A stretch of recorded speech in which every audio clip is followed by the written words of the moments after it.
வணக்கம்மா. எல்லாருக்கும் நமஸ்தே. என் பேரு பாத்திமா. நான் எனக்குன்னு வந்தது வேட்டிக்கோ ப்ராப்ளம் இருந்து 4 வருஷமா ரொம்ப கஷ்டப்பட்டேன்.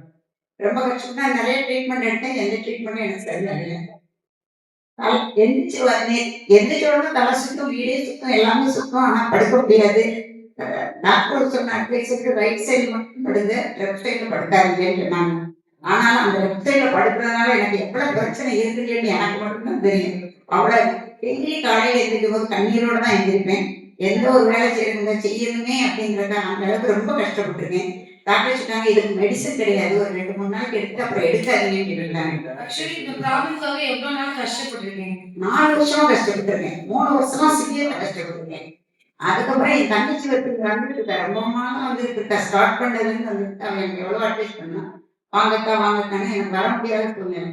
அப்புறம் ஒரு கட்டத்துக்கு என்னோட வழி தாங்க முடியாம நானே இங்க வந்தேன். இங்க வந்து ஒரு 15 நாள்ல எனக்கு ஃபுல் ரிலீஃப் கிடைச்சிச்சு. 15 நாளைக்குள்ளேயே கிடைச்சிருச்சு எனக்கு. நான் சொல்லுங்க என் சிஸ்டர் எனக்கு பேசிட்டு ரொம்ப தந்துட்டோன்னு நினைச்சேன். எத்தனை தைலப்பட்டல் இருக்கும் அப்படின்னு தெரியாது. தலை மட்டும் அவ்வளவு தைலப்பட்டல் இருக்கும். அப்புறம் எங்க மாமா ஒருத்தர் டாக்டர் கார்டியாலஜிஸ்ட்.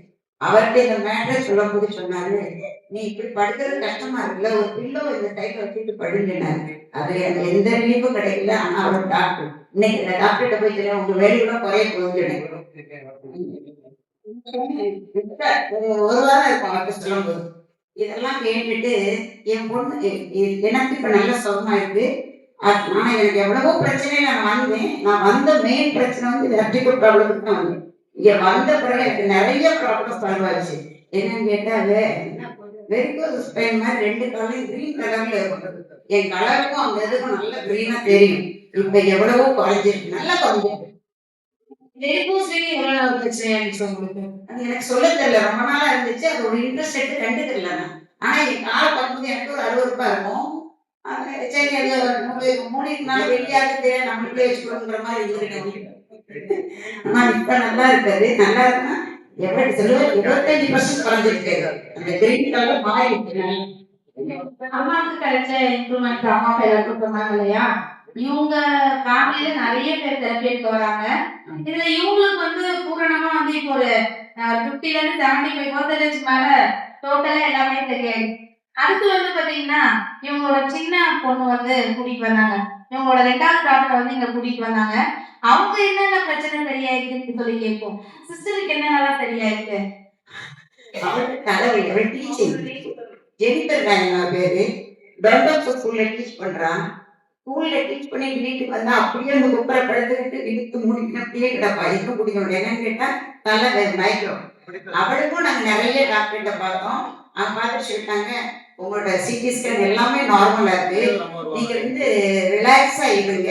என்னன்னு கேட்டா நீங்க எதுல திங்க் பண்றீங்க, மற்றபடி உங்க பிரெயின்ல போற நரம்பெல்லாம் நல்லா இருக்கு, பர்ஃபெக்டா இருக்குங்க நாங்க. ஆனா எந்த டாக்டர் என்ன சொன்னாலும் அவளோட ப்ராப்ளம் சால்வ் ஆகவே இல்லை. அப்புறம் நான் தான் அதை ரொம்ப வம்பு பண்ணி இங்க கூட்டிட்டு வந்தேன். இங்க கூட்டிட்டு வந்த பிந்தி அவளை இப்ப டீச் பண்றேன். அந்த வேதனை கொஞ்சம் கொஞ்சம் இருக்கு. அவளை இங்க கண்டினியூ பண்ண வர முடியாத காரணம் என்னன்னு கேட்டா ஸ்கூல்ல டைமிங் செட் ஆக மாட்டேங்குது. இங்க நான் சென்ற டைம் ஸ்கூல் டைம். அதனால இங்க இருந்து நான் கூட்டிட்டு எல்லாத்தையும் வாங்கிட்டு போயிருக்கேன். இப்ப வச்சு அதை யூஸ் பண்ணிக்கிட்டு இருக்கா வீட்டுல. ஓரளவுக்கு நல்லா இருக்கா. டீச்சிங் போய்கிட்டு இருக்கு. ஸ்கூலுக்கு போய்கிட்டு இருக்கா. நேரம் கிடைக்கிற நேரம் ஓடி வருவா. இது 2வது பொண்ணோட இது. என் மூத்த பொண்ணு துபாயில இருக்கா. அவ்வளவு நான் சொல்றேன். அம்மா 2வது பொண்ணு சொன்னாங்க இல்லையா? அவங்களுக்கு மைக்ரைன் அப்படின்னு சொல்லக்கூடிய ஒரு மிகப்பெரிய தலைவலி. மைக்ரைன் பாத்தீங்கன்னா மெடிக்கல் கிடையாது. அந்த நேரத்துல வலிக்கும் போது டேப்லெட் குடுப்பாங்க. அத நம்ம போட்டு அப்படின்னும் போது அது இருக்கிறவங்களுக்கு தான் தெரியும் அது எவ்வளவு வலின்னு சொல்லி. சும்மா சாதாரண தலைவலிக்கும் மைக்ரைனுக்கும் நிறைய வித்தியாசம் இருக்கு. ஒரு லைட்ட பார்க்க முடியாது, ஒரு ரோட்ல நடந்து போக முடியாது, யாராவது பேசினாங்கன்னா பைத்தியகாரத்தனமா இருக்கும் நம்ம உடம்பு. யாரும் என்கிட்ட பேசாதீங்க, தயவு செஞ்சு எழுந்து போங்க அப்படின்னு சொல்ற அளவுக்கு கோவம் வரும். அவ்வளோ ஒரு பிரச்சனை தெரப்பி எடுத்து அவங்களுக்கு இன்னைக்கு குணம் ஆயிருக்கு. இது 2வது பொண்ணோடது. ஓகேங்களா? 3வது ஃபர்ஸ்ட் பாத்தீங்கன்னா உங்களோட டாக்டர் ஒருத்தர் இருக்காங்க. நேத்து நாங்க மைக்ல சொன்னோம். நான் ஒரே ஒரு கருத்தை தான் சொன்னாங்க. நீங்க யாரும் கேட்டிருக்க மாட்டீங்க. என்னன்னா இவங்களோட ஃபர்ஸ்ட் டாக்டர் எங்க இருக்காங்கன்னு கேட்டீங்கன்னா துபாயில இருக்காங்க. துபாய்ல அங்கதான் ஒர்க் எல்லாமே அங்கதான். ஒரே சொல்லிட்டு மாட்டாங்க.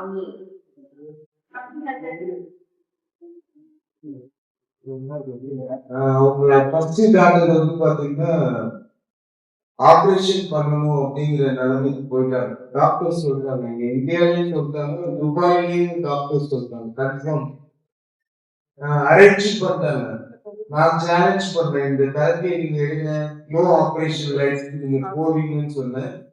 இன்னைக்கு அது நடந்துட்டு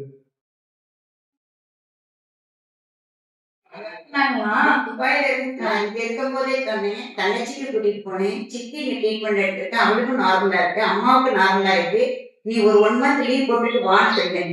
அப்ப வச்சு நான் வர முடியாதுமா, ஆனா என் ஃப்ரெண்ட் சர்க்கிள் எல்லாம் நான் அனுப்பி விட்டுருக்கேன், விநாயகபுரத்துல இருக்காங்க, அவங்க எல்லாம் சிராக்கில் போய்கிட்டாங்க. அப்ப அவங்க ரிசல்ட் கேட்டியான்னு கேட்டேன். ஆமா கேட்டேன்னு சொன்னேன். அப்ப அதை நினைச்சாவது நீ வா அப்படின்னு. ஆனா கடவுளா பார்த்து அவ்வளவு சந்தர்ப்பத்துல இந்தியாவுக்கு அனுப்பி விட்டுட்டாங்க. வந்தா இங்க வந்து 2 மாசம் இருந்தா, இங்க வந்து இருந்து 2 மாசம் இங்க கண்டினியூ ஆனாலும் வர முடியல. ஆனா வந்தா எல்லாம் சார் பாஸ்கர் சார் முதல்ல சார்கிட்ட தான் என்ன சொன்னேன். சார் சொன்னாங்க வர சொல்லுங்க, 101% பியூர் ஆகும்னு சொன்னாங்க. ஆனா ரொம்ப ஹெல்ப் பண்ணாங்க. இங்க உள்ள சிஸ்டர்ஸ் எல்லாரும் லாட் ஆஃப் தேங்க்ஸ் சொல்றேன். அந்த அளவுக்கு என் பிள்ளைய ரொம்ப கேர் எடுத்தாங்க, ரொம்ப கேர் எடுத்தாங்க. அது ஒருவேளை பட்சம் யாரும் நினைச்சிடாதீங்க. அவ வந்த சூழ்நிலைக்கு எனக்கு கொஞ்சம் மனசு ரீதியா ரொம்ப கஷ்டமா இருந்துச்சு. அப்ப ஆபரேஷன் பண்ணணுமா, இன்னும் எப்படி திருப்பி அங்க போய் என்ன செய்யும், தனியா என்ன செய்வா, சிங்கிள் பேரண்ட் அவங்க போய் என்ன செய்வா அப்படின்னு பல மாதிரி எனக்கு ஒரு மைண்ட் செட் இருந்துச்சு. இங்க வந்து சிஸ்டர் எல்லா சிஸ்டர்ஸ் நல்ல கேர் எடுத்தாங்க, ஸ்பெஷல் ட்ரீட்மெண்ட் எடுத்தாங்க. அங்க பார்த்த டாக்டர்ஸ் பூரா ஆபரேஷன் பண்ணதான் செய்யணும்னு சொன்னாங்க. ஆனா இங்க இப்ப ஒரு 4 நாளைக்கு முன்னாடி சிந்தி அலெக்சாண்டர் எல்லாருக்கும் தெரியும்னு நினைக்கிறேன், பத்மா கிளினிக். சிந்தி அலெக்சாண்டர் எனக்கு வந்து கசின் அலெக்சாண்டர் ஏடிஜிபியா இருந்தாரு. அவர் ஒய்ஃப் வந்து எனக்கு மைண்ட் எந்த டாக்டரையும் நம்பாம அவங்கள கூட்டிட்டு போனேன். அவங்கள்ட்ட கூட்டிட்டு பேசணும்னு அவங்க பார்த்த உடனே கேட்டாங்க, யார் சொன்னா ஆபரேஷன் பண்ணணுமோ ஆபரேஷன் பண்ண வேண்டாம். அடுத்த வருஷம் எல்லா டாக்டரும் ஆபரேஷன் இருக்காங்க, நீங்க மட்டும் உங்களோட நம்பிக்கையில நான் வந்திருக்கேன்னு தெரிஞ்சு நீங்க எனக்கு தைரியம் சொல்லிடலான்னு கேட்டேன். இல்ல அவளுக்கு இப்போ ஆபரேஷன் தேவை கிடையாது, அவன் நார்மலா துபாய் போகலாம், அவ ஒர்க்க கண்டினியூ பண்ணலாம், ஒன்றும் பிரச்சனை கிடையாது அப்படின்னு சொல்லிட்டு அவங்க சொன்ன பிறகு முந்தா நாள் கிளம்பி போயிருக்கா. இன்னைக்கு அங்க இருக்கா, துபாயில இருக்கா. ஆனா இங்க சிஸ்டர்ஸ் எல்லாம் மீட் பண்ணலன்னு ஒரு கவலை. என்ன வேலை இருக்கோ உங்களுக்கு தெரியாது, நீங்க போய் சென்டர்ல போய் எல்லாருக்கும் அதை சொல்லிட்டு எல்லாருக்கும் எனக்கு தேங்க்ஸ் சொல்லியிருப்பாங்க. நான் அடுத்த மாசம் அந்த மாதிரி ஒரு மிராட்டி நடந்துச்சு என் வீட்டுல. எல்லாருக்கும் ரொம்ப தேங்க்ஸ். அது நான் சொல்ல வேண்டியது என்னன்னு, நான் ஒழுங்கா வராம இருந்ததுனால சிறப்படுத்துறேன் எனக்கு நிக்குது. நான் நீங்க எல்லாரும் கண்டிப்பா வாங்க, வந்து நமக்கு இவ்வளவு ஃப்ரீ ட்ரீட்மெண்ட் இப்படி ஒரு சகோதரிகள் நமக்கு தந்து செய்யறது பெரிய ஒரு கிஃப்ட். ஆமா, இது இந்த gift எல்லாரும் சொல்லுங்க சார். அடுத்து ஃபர்ஸ்ட் வந்து ஒரு வழியும் கிடையாது, எந்த வழியும் கிடையாது. நல்ல சின்ன ஒரு எலுமிச்சம்பழம் சைஸ்ல வந்துருச்சு. சிஸ்டர் போன்ல இருக்கு, அதை விட்டுட்டேன். சரி பரவாயில்ல, நமக்கு வயசாயிட்டு நீ என்ன ஆக போகுது, நம்ம பிள்ளைங்க நல்லா அந்த மைண்ட்ல இருந்தது. ஆனா ஒரு 3 நாளா வலி, சரியான வலி, கையை இப்படி நீட்ட முடியல, இப்படி நீட்ட முடியல, வச்சு படுக்க முடியல. சிஸ்டர்கிட்ட வந்து சரி சிஸ்டர் என்ன செய்வீங்களோ தெரியாது, என் கை இந்த மாதிரி வலிக்குது, என்ன செய்வீங்க, நாங்க இருக்கோம்ல அப்படின்னு சொன்னாங்க. உண்மைதான் நினைச்சுக்கிட்டேன்.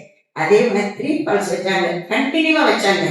வச்சு இப்போ ஒரு 4 நாளைக்கு முன்னாடி அது திடீர்னு அது மாதிரி உடஞ்சி வெறும் சனமும் ரத்தமா வெளியே வந்துச்சு. வெளியே வந்து கொஞ்ச நேரத்துல பார்த்தா சைஸ் அப்படி சின்னதாயிடுச்சு.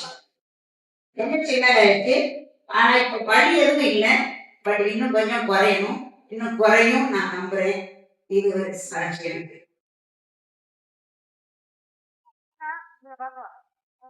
எதுவா இருந்தாலும் சரி பண்ண முடியும்னு சொல்லியிருக்கோம் இல்லையா, அதாவது ஸ்டாஃப் கிட்ட சொல்லுங்க, இங்க இருக்க ஸ்டாஃப் கிட்ட உங்களோட கடமை என்னன்னா எனக்கு இது சரியாகணும்னு சொல்லுங்க. இன்னொன்னு சொல்ல வந்துட்டேன், சிஸ்டர் வந்து சொன்னாங்க துபாயில இருந்து இங்க வந்தாங்க இல்லையா, அப்ப எல்லாருமே அவங்க சைட்ல எல்லாம் நிறைய பேர் ஒரு கேள்வி கேட்டிருக்காங்க. என்னன்னா துபாயில வந்து மிகப்பெரிய மெடிசன்ஸ் இருக்கு, இந்தியால மிகப்பெரிய மெடிசன்ஸ் இருக்கு, அதெல்லாம் விட்டுட்டு ஒரு கல்லுல வந்து ஆபரேஷன் பண்ணாம குணப்படுத்த முடியும்னு எதை நம்பி நீ 1 மாசம் லீவ் போட்டு போறேன்னு சொல்லி அவங்க கேட்டிருக்காங்க. அதுக்கான ரிசல்ட்டை நாங்க சேலஞ்ச் பண்ணி டாக்டர்னு சொல்லி சொன்னோம். அதுக்கான ரிசல்ட் தான் இது. இதை நீங்க கேட்ட உடனே எல்லாருமே ரொம்ப சந்தோஷப்பட்டோம். ஏன் அப்படின்னா ஆபரேஷன் பண்ணி கர்ப்பப்பை எடுத்து போறது ஒரு விஷயமா இருந்தாலும் அதுக்கப்புறம் நமக்கு நிறைய பிரச்சனைகள் வரும். கை கால் வலி, உடம்பு வெயிட் போடுறது, தேய்மானம், தைராய்டு இந்த மாதிரி நிறைய பிரச்சனைகள் வரும். அதை தாங்கும் இல்லையா? கண் பிரச்சனைகள்லாம் வர ஆரம்பிக்கும். இதெல்லாம் நம்ம வாழ்ற வரைக்கும் நமக்கு அந்த உறுப்பு தேவை. அதனால நாங்க சொல்லியே சொன்னோம், நீங்க வேண்டாம், எங்களுக்கு டைம் கொடுங்க அப்படின்னு சொன்னோம். அவங்களும் அதுக்கான டைமை கொடுத்து இன்னைக்கு டாக்டர் கையாலே வந்து ஆபரேஷன் வேணாம் அப்படின்னு சொல்லும்போது ரொம்ப சந்தோஷமா இருக்கு. நீங்க ஹாப்பி ஆயிட்டீங்களா? எங்களுக்கு மகன்கிட்ட இந்த ஆபரேஷன் வந்து சர்வசாதாரணமா இப்ப நடக்குது. நமக்கு இல்லைன்னு சொல்லல. என்னதான் இருந்தாலும் இயற்கையா ஒரு உறுப்பை அதை வெளியே எடுக்கிறோம். அப்ப அந்த உறுப்பை எடுத்த பிறகு எத்தனை பேருக்கு எவ்வளவு சைடு எஃபெக்ட் வருதுன்னு எங்களால நான் பார்த்துருக்கேன். இதையெல்லாம் நினைச்சுதான் அப்செட் ஆன ஒழிய, அது இந்த இடத்துல இந்த இவங்க எல்லாருக்கும் முன்னிலையில அது நல்ல சுகமாயி இன்னைக்கு ஆபரேஷன் இல்லைன்றது வந்து எனக்கு ரொம்ப ரொம்ப சந்தோஷம். தேங்க்ஸ் எல்லாருக்கும். ஆனா இங்க இருக்க sisters நீங்க எவ்வளவு நேரம் கேட்கலாம் அந்த வீட்டுல காலையில ஒரு நேரம் எடுப்போம், சாயந்தரம் ஒரு நேரம் எடுப்போம் வீட்லயும். இப்ப மேட்டர் தூக்கி சுத்திட்டு போயிட்டா, கொண்டுட்டு போயிட்டா. சாரி, போட்டான பெல்ட்டை கொண்டு போயிட்டா. ஒரு 1 month நான் கொண்டு போறேன், தங்கச்சி சொல்லிட்டு போறேன். நீ உனக்கு அவசரம் தான் ஜெராண்டர் போய்க்கோ, நான் 1 month திருப்பி வருவேன். சாப்பிடணும், நல்லா சாப்பிடணும் அம்மாக்காக. அவங்க வந்து பாத்தீங்கன்னா இங்க ஒரு 1/2 மணி நேரம் தெரப்பி கொடுக்குறோம் இல்லையா? இந்த 1/2 மணி நேரத்துல நமக்கு இவ்வளவு இம்ப்ரூவ்மெண்ட் இருக்கு. அந்த புத்தகம் வந்து வீட்ல 2 டைம் எடுத்திருக்காங்க. காலையில 1 hour எடுத்திருக்காங்க, சாயந்தரம் 1 hour எடுத்திருக்காங்க. இன்னைக்கு கோட்டம் பேர்ல ஆத்தையோட ஊருக்கு எடுத்துட்டு போறது காரணம் என்னன்னு கேட்டீங்கன்னா, நம்மளுடைய பிரச்சனை வந்து முழுமையா மாட்டுச்சு. இனிமே அந்த மாதிரி பிரச்சனைகள் எதுவும் வேண்டான்றதுக்காகவே என்ன பண்ணிருக்காங்க, ஊருக்கு அதை எடுத்துட்டு போயிருக்காங்க. இதே போல எப்பவும் சந்தோஷமாவும் ஆரோக்கியமாவும் உங்களோட ஃபேமிலி இருக்கணும்னு சொல்லி கடவுள்கிட்ட பிரார்த்தனை பண்ணலாம். ரொம்ப தேங்க்ஸ். இந்த எல்லாருக்கும் நன்றி சார், பாஸ்கர் சார், ரொம்ப ரொம்ப நன்றி. உங்க எல்லாரும் நீங்களும் எல்லாரும் வாங்க. ரொம்ப நல்லா இருக்கு இந்த இடத்துல. அது குளத்துக்குள்ள நமக்கு கிடைக்கிற பெரிய ஒரு gift.